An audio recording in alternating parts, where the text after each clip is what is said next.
உடம்ப வளைச்சு நல்லா உழைச்சு பாரப்பா, அதில் உனக்கும் உலகத்துக்கும் நன்மை இருக்கு.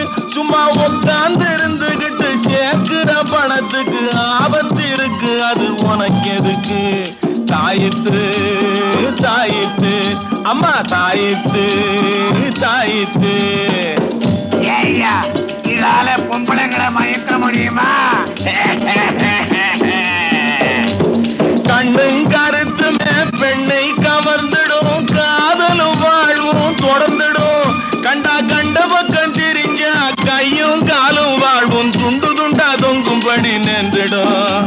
தம்பி, அதெல்லாம் செய்யாது, இது வேற. தாயித்து தாயித்து அம்மா தாயித்து தாயித்து.